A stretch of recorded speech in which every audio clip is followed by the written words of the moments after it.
ifbaxay bilowgii khilaafkii siyaasadeed ee dowladda federaalka Soomaaliya iyo dowlad goboleedyada dalka waxaa soo ifbaxday dhaqamo hor leh taasoo salka ku haysa ku takrifalka dakhliga dalka deeqaha caalamka iyo canshuuraha shacabka laga qaado kuwaas oo sifooyin qaldan ay u isticmaalaan hoggaanka sare ee dowladda federaalka Soomaaliya ee uu hogaamiyo Maxamed Cabdullaahi Maxamed Farmaajo.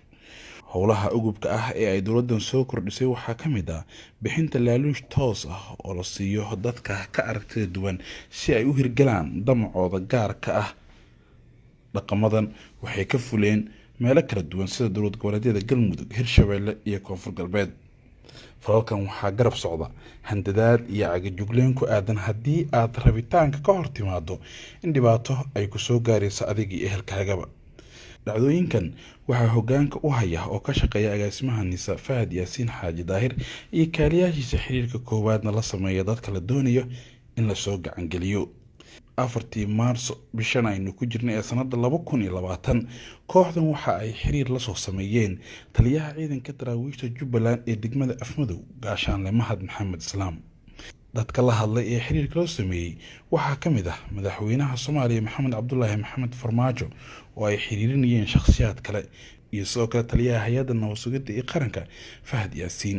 waxaana loo ballan qaaday haddii uu sameeyo qodobo ay ka doonayaan 1 milyan oo lacag ah iyo sidoo kale in la damaanad qaadayo nolosha qoyskiisa iyo midiisa iyo sidoo kale dalacsiin ciidan. waxyaabaha laga codsaday waxaa ka mid ah in gebi ahaanba uu xiro isgaarsiinta degmada Afmadow iyo deegaanada ku dhow in ciidamada Jubbaland ee uu hogaamiye ee daraawiishta ah ee jooga degmada Afmadow inuu geeyo deegaanka Dhuyac Garoon. waxaa sidoo kale la faray oo laga codsaday in garoonka diyaaradaha degmada Afmadow uu muddo 1 saac ah haysto halkaas oo dowladda federaalka Soomaaliya ay keeni doonto ciidamo si ay degmadaas ula wareegaan. Gaashaanle Mahad oo ka dharagsanaa qorshaha ay damacsan yihiin kooxdan ayaa markii hore waxa uu la wadaagay madaxda sare ee dowlad goboleedka Jubbaland iyo hay'adaha ku shaqada leh waxaana ugu dambeyn ay ku soo dhamaatay fashil. ay nooga sheekay Gaashaanle Mahad Islaam sheekadan bilowgeeda iyo halkii ay ku dhamaatay. salaan kadib waxaan rabaa xogaa yar oo akhbaar inaan la wadaago guud ahaan bulshada Soomaaliyeed gaar ahaan reer Jubbaland. xogaga akhbaartu waxay ahayd xiriir ay la soo sameeyeen saraakiil ka tirsan nabad sugidda Soomaaliya oo bilowday taariikh 4 iyo sidoo ku soo dhamaaday iyo natiijadiisa iyo meeshuu ku dambeeyay yaan rabaa inaan xogaa faahfaahin aan ka bixiyo. cid kasta oo warkan aan duubaya ama aan ku hadlayo macnaheedu dhageysata warkan oo macnaheedu tafatiran iyo faahfaahintiisa waxay ka akhrisan kartaa oo kala socon karaan barta aan ku leeyahay macnaheedu Facebooka yaan si qoraal ah macnaheedu faahfaahsan oo sharaxaad dheera iyo wixii macnaheedu aan isniri yaan ku soo koobay. marka ciddii macnaheedu u baahan warkan faahfaahintiisa bartayda Facebook ay kala socon doontaa insha Allah. barnaamijka marka aan rabo inaan in la wadaago ee guud ahaan bulshada Soomaaliyeed aan la wadaago wuxuu ahaa sidaan hore baynu ku sheegay waxaa xiriir la soo sameeyay saraakiil ka tirsan nabad sugidda Soomaaliya iyagoo iga dalbanaya inaan la shaqeeyo dowladda Soomaaliya rabitaanka ee rabtay iyo dalabkeedana inaan fuliyo ka bacdiina la ila soo xiriirin doono madaxda qaranka macnaheedu ugu sareysa. hadal dheer ka bacdi oo ahayd ninka ila soo xiriiray nin la yiraahdo magaciisa igu sheegay Axmed lambaradiisana aan ku soo qoray bartayda Facebooka iyo cid kasto ila xiriirka ila sameysay aan macnaheedu faahfaahintooda iyo lambaradooda iyo cid walba waxaan isnidaan ku soo daabacay halkaas. أحمد هذا اللير كبعدي أن أحمد وضع هذا اللي وحيد بدبيي تليها نبت سجود الصومالية فهد ياسين أو يقدر بدينا الله الله ننكاس أو سيدا وحور ربا الدولة وحور ربط قاب كاس إن معناه كذا جيستو قاب كان وحوف ليو كبعدي وحيد بدبيي نك اللي هذا فهد ياسين حريركم مركي وجوه الرئيس وباللوضين وتاريخ آخر حلقة فهد ياسين اللي يقود بينيو وتاريخ اللح تاريخ اللح حلي هبي النماء وصقد حاء والله بدي دنبيه هبي النماء يعني والله هذا اللي نك اللي هذا فهد ياسين wuxuu ii soo bandhigay qorshaha ay dawladda Soomaaliya ay rabto anigana ay iga dalbanayaan inaan fuliyo macnaheedu ay u baahan yihiin isaga oo mar walba macnaheedu oranaya wax kasta oo dalabkaaga ah oo ka rabto qaranka Soomaaliya waa lagu fulinayaa hadduu darajo yahay iyo hadduu macnaheedu hanti yahay wax kasta oo macnaheedu afkaaga ka soo yeedho oo dalab ah dawladda Soomaaliya aad ka rabto waa lagu fulinayaa ballantaana waxaa ku qaadaya aniga oo taliyaha nabad sugidda madaxweynaha qarankana waa lagu hadalsiin doonaa isagana wixii dalacaadaada iyo darajadaada aad macnaheedu aad ka wada hadlaysaan qaab noocaas uu Fahad oo hawsha uu igu dhigay anuguna xilliga iyada waan la qaatay aniga oo raba inaan yoolkooda ay rabaan ay higsanayaan inaan ka gungaadho oo meesha ugu dambaysa ee macnaheedu hadafkoodu uu yahay macnaheedu aan soo taabto xilliga iyada Fahad Yaasiin qorshaha koobaad ee uu soo bandhigay waxay ahayd inay bixiyaan tashiilaadka ciidanka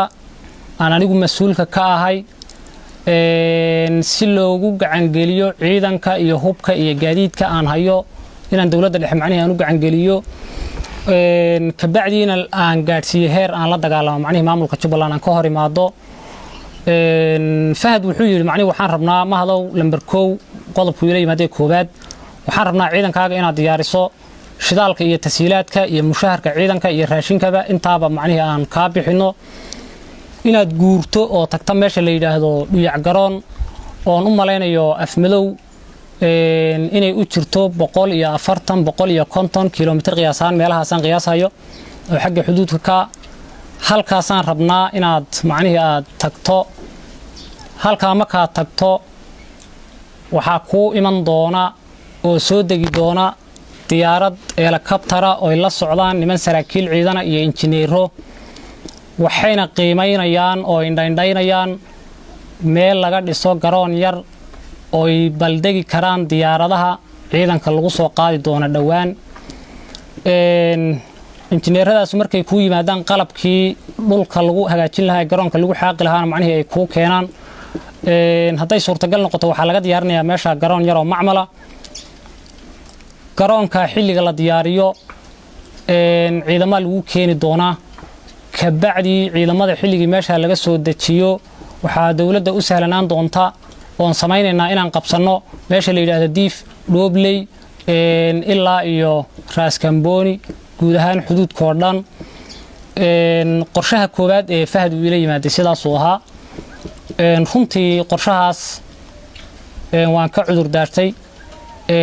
waxaan ku iri macnaheedu qorshe kale oo la imaada laakiin qodobkaas isaga ah dhulkaas aad leedin haloo kacana masaafo noo jira marka barnaamij kale inaad la timaadaan baan ka dalbaday xilliga iyada inta kadib qorshihii labaad wuxuu u dhaceeyay waxaan rabnaa ma hadow inaad tagto meesha la yiraahdo Doobley intaad ciidankaaga diyaarsato aad guurto aad tagto meesha la yiraahdo Doobley riboodka Doobley inaad qabsato saasaan ka rabnaa ciidanka dawladda xilliga airportka Doobley inaan isticmaalo oo laga soo dego qorshaha aan rabna saas weeye sidaas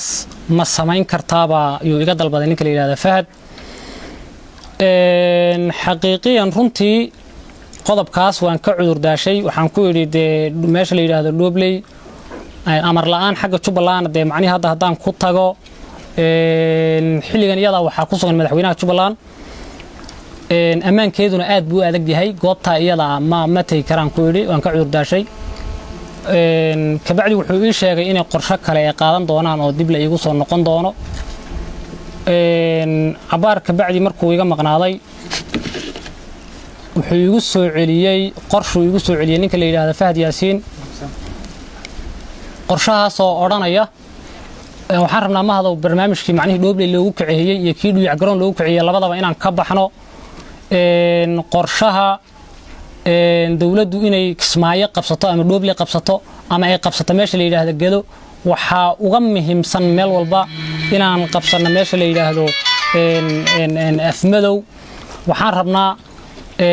qorshihii Afmadow in laga sameeyaan rabnaa oo Afmadow dhinacna loo dhaafin Afmadow sida ciidanka macnihii dawladdu uu ku soo gaari lahaa inaad sahasho inaad macnihii aan soo diro ciidamo diyaarado garoonka aad qabsato ciidankaaga laba meelood aad u qaybiso meel la xirada difaac ay ka xidhato meel aad u tagto airportka ka bacdi aad isku daydo hal saac kaliya ay macnihii inaad nagu simi karto si aan airportka aan u isticmaalo runtii qorshahaas waa la qaatay saasaan ku heshiinay ka bacdi waxaa la ila soo xiriiriyay oo ila soo xiriiray nin ka shaqeeya xafiiska madaxweynaha oo la yiraahdo Yuusuf Cadaani la yiraahdo runtii lambaradiisa waxaan ku soo qoray bartayda Facebook iyo cid kasto ila soo xiriirday iyo wixii aan isla bartaasan ku soo daabacay oo mar walba cid rabta inay warkan ka bogato halkaas kala socon kartaa Yuusuf isagoo ii sheegaya inuu ka socdo xafiiska madaxweynaha in cadeynaya inuu ku faraxsan yahay madaxweynuhu arintan mar walbana uu arintan madaxweynuhu wax kasta oo dalbato oo dalabo xagga ka yimaada inuu dawladdu fulinayso hadal aan dheeron Yuusuf wada hadalay ka bacdi wuxuu igu geeyay telefonka oo igu yiri waxa ku raba madaxweynaha raba inuu kula hadlo madaxweynuhu telefonka igu geeyay xilli habeena oo malaynaya qiyaasaan ay ahayd 7 saac oo habeenimo saq dhexe madaxweyne Farmaajo wuxuu yiri isagu hadal kooban buu yiri hadalkiisu ma badnayn marka koobaad wuxuu igu salaamay General Mahad waan ku salaamay runtii jarnaal lamaan ahayn anigu darajadaydu waxay ahayd gaashaan leh madaxweyne Farmaajo markuu wuxuu yiri jarnaal Mahad waan ku salaamay wuxuuna ii sheegay barnaamijkaas haddii go'aanada nabad sugidda qaranku ay ku soo gudbiyeen aad qaadato oo sida uu yahay aad u fuliso wax kasta oo macnihii dalabaada oo xaggaaga ka yimaada qaranku ku sameeynaya wax kasta oo fariin ama aniga aad iga baahan tahay waxaad u soo gudbinaysaa oo la soo socodsiinaysaa ninka la yiraahdo Yuusuf yaa la soo socodsiinaysaa lana shaqee nabad sugidda iyo Fahad Yaasiin go'aanadooda haddaad fulisana qaranku amal gudbu ku siin doonaa madaxweyne Farmaajo intaasaan isniri kadib waxa sii socday xiriirkii noo dhaxeeyay aniga ninka la yiraahdo taliyaha nabad sugidda Fahad Yaasiin wuxuu ii sheegay oo igu yiri waxaan rabnaa adiga Mahad shakhsiyan inaan ku siino lacag 1 milyan oo kaasha 1 milyan oo dollar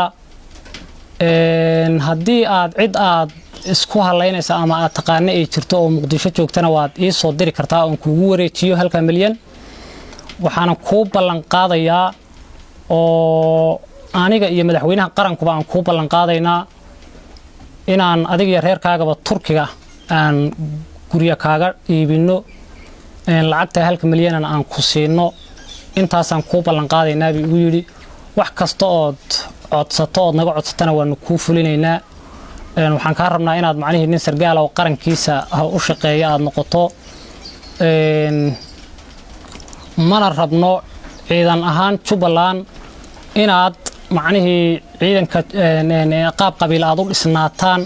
waxaan rabnaa macnaheedu qaranka inaad la jaan qaadaan ma doonayna inaad macnaheedu ciidanka Jubbaland uu noqdo ciidan macnaheedu qabiil sida Somaliland oo kale iyo Puntland oo kale sidaas oo macnaheedu carabku macnaheedu uu igu dhuftay runtii ani iyo Fahad macnaheedu sheekadiina dhex martay way farabadneed way sii socotay wuxuu ii sheegay qorshahan inaan fuliyo afgambiga taariikh 10 oo ku beeganayd maalinta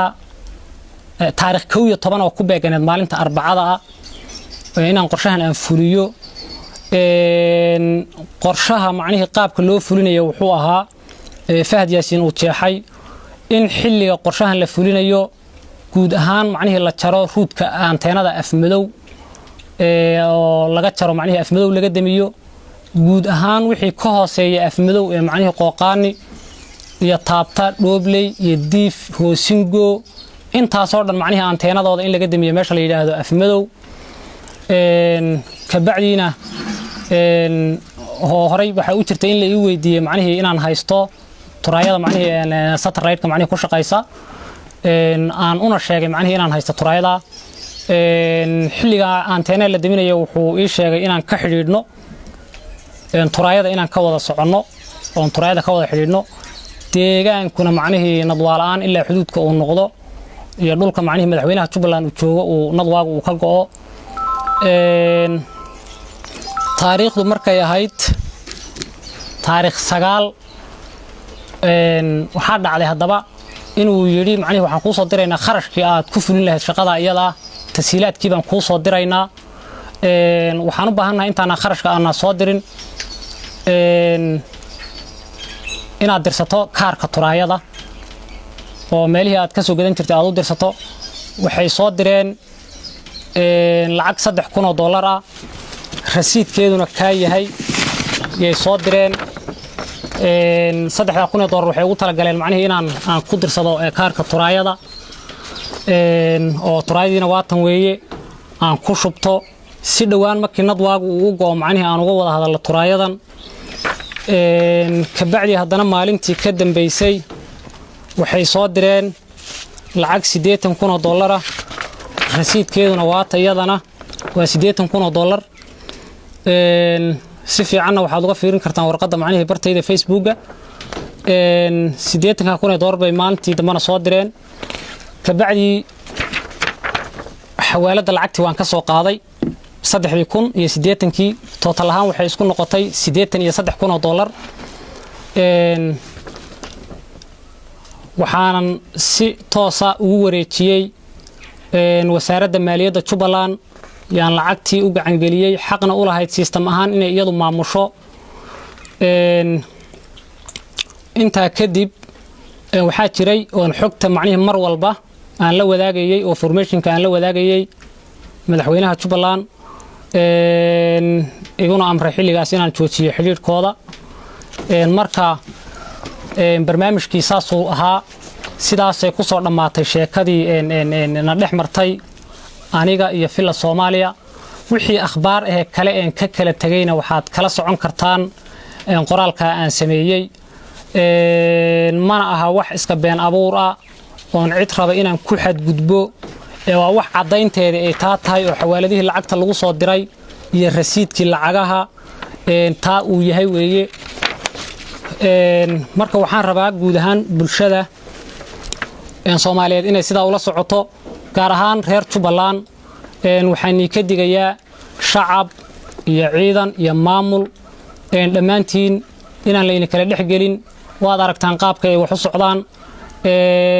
inaad macnihii nabadiina iyo amnigiina iyo dalkiina aad ilaashataan iyo dawladnimadiina iyo maamulkiina iyo systemkiina iyo kala dambeynta la ilaaliyo ciidamada Jubbaland iyo shacabka Jubbaland saasaan ugu baaqahayaa tani markii uu socday wada hadalka dhexmarayay taliyaha ciidanka daraawiishta Jubbaland ee degmada Afmadow gaashaanle Mahad Maxamed Islaam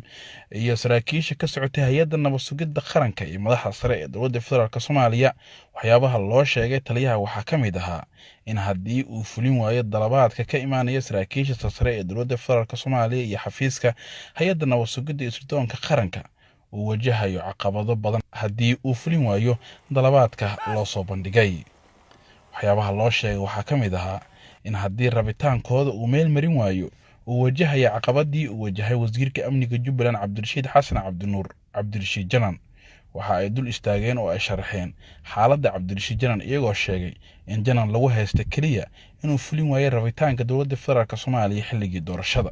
waxaana ay sheegeen in laga waayay arrimo dhowr oo dowladda federaalka Soomaaliya ay ka dalbatay taasna ay keentay in caqabad looga dhigay in dambi dusha laga saaro waxa ay sheegeen in markii Muqdisho uu yimaado kol hore ay kula hadleen arrimahaas balse uu ka biyadiiday hase ahaatee ugu dambeyn uu wajahay xabsi iyo in dambi dusha laga saaro sida ay iyagu qeexeen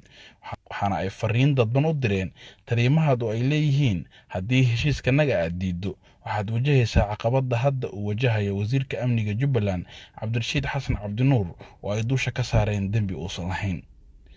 arrimaha kale ee laga wada hadlay waxaa ka mid ahaa inay u sheegeen in Galmudug ay lacag badan kaga baxday waxa ay sheegeen in adduun gaaraya 5 milyan oo dollar ay ku furfureen saraakiishii galmudug ee garabka ahlusunna wal jamaaca waxaana ay sheegeen in lacagtaasi uu toos u bixinayay xafiiska madaxweynaha jamhuuriyadda Soomaaliya Maxamed Cabdullaahi Maxamed Farmaajo isagoo uu gaarsiinayay raggaasi lacagtaasi in lagu soo koobay magaciisa Axmed oo xafiiska saadka u jooga hay'adda nabad sugidda ee Sodonka qaranka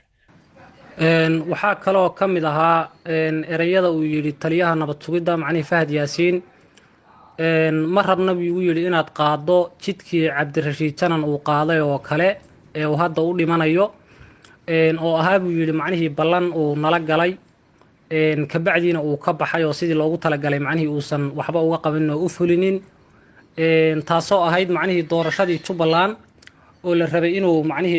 waxyaalo badan aan macnihi kaga ballanay ka bacdiina ballantii uu fulin waayay sidaa darteedna uu hadda u dhimanayo oo sababta macnihi dambiilaha uu noqday ee saa tahay wasiir Cabdirashiid Janan waad ogtahay wuu yidhi hadda ka hor inuu yimaaday macnihi Muqdisho ka bacdiina dambigii hore ee loo haystay macnihi aan ka cafinay warqad macnihi cadaynaysa cafiskiisana maxkamaddu inay siisay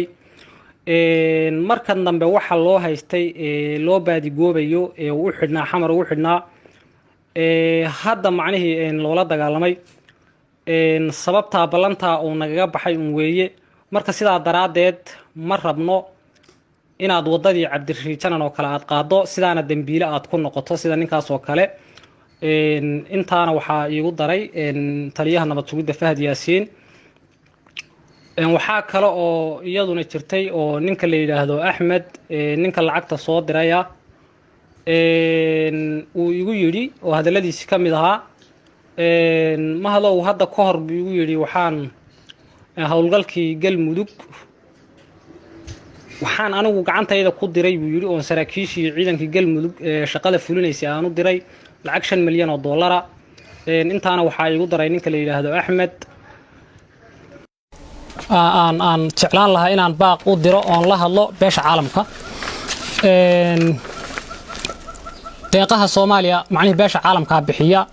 waxaana loogu talagalay lacagaha macnihi la bixiyo ee dawladda Soomaaliya la gaarsiinayo in dalka dib loogu dhiso in macnihi burburkii iyo dalkii soo kabanayay dawladnimadii iyo systemkii iyo nidaamkii in lagu hagaajiyo waxaana muuqata lacagaha deeqaha ee caalamku uu bixinayo inaan system lagu dhisaynin dawladnimo aan lagu dhisaynin in lagu burburinayo sisteemadii hore jiray maamuladii jiray lagu burburinayo lagu dhibaataynayo waxaana cadayn iyo macnihi marxaati macnihi DNA aniga oo sargaala oo ciidan haysta in macnihi lacagaha la isiyay iyo kuwa la ii ballan qaaday ay kuwa yihiin iyo kuwa aan xawaalada ka soo qaadayba marka lacagta qaranka Soomaaliya waa nasiib darro ee ummadda iyo dalkan dib u dhiskiisa loogu talagalay in loo adeegsado in lagu dhibaateeyo gobollo iyo ummad Soomaaliyeed in lagu dhibaateeyo waa arrin aad iyo aad macnihi nasiib darro waa runtii waxaana aad iyo aad macnihi ii cuntami weyday oo xaqiiqiyan ruux damiir la wuxuu qaato aan ahayn afmadow 9 sano ka hor baan macnihi al-shabaab aan ka xoreynay dadkii ku xoreeyay baan 9 sano ka hor al-shabaab aan ku jiray 9 sano afmadow baan joogay oo difaaceeda ku jiray waxaan diyaar u ahaa ama aan difaaca afmadow ugu jiray inaan shacabkayga iyo bulshadayda aan ka difaaco cadawaas al-shabaab ee naxariis laawayaasha dal iyo dad midnaba aanu aabayeelaynin aniga oo difaaca ku jira oo dadkaygii iyo dalkaygii diyaar u ah habeen iyo maalin inaan al-shabaab ka difaaco 9 sano ka hor afmadow ka xoreeyay al-shabaab inaan haddana macnihi la ii adeegsado meeshii aan ilaalinayay ammaankeeda iyo sukuuradkeeda in la ii adeegsado oo dadkaygii iyo waddankaygii iyo dalkaygii aan xoreeyeen cadawga hore uga xareeyay aan dhibaateeyo runtii waa arrin macnihi nasiib darro ah sidaas iyagu laakiin damceen arrin soconaysana ma aha waa diyaaradii Hargeysa intay ka kacday oo kale isla Hargeysadii garaacday oo kale insan taariikhaha ku maqlay marka waxaan u digayaa guud ahaan bulshada reer Jubbaland ciidamada noocyadooda kala duwan saraakiisha aad iyo aadna waad u mahadsantihiin wixii aan kala dhaafayna waxaad ka akhrisan kartaan oo kala socon kartaan qoraalka aan soo dhigay bartayda internetka assalaamu calaykum waraxmatullaahi wabarakaatuh dadka reer Jubbaland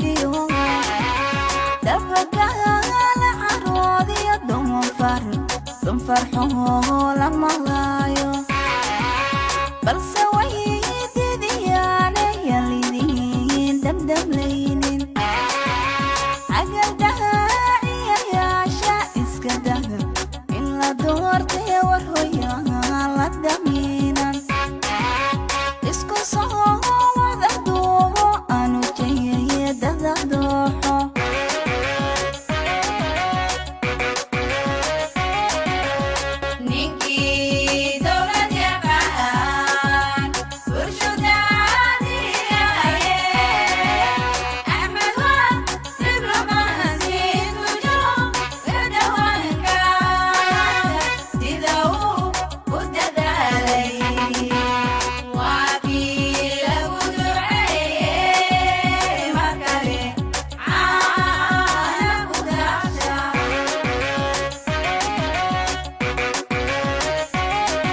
islaamku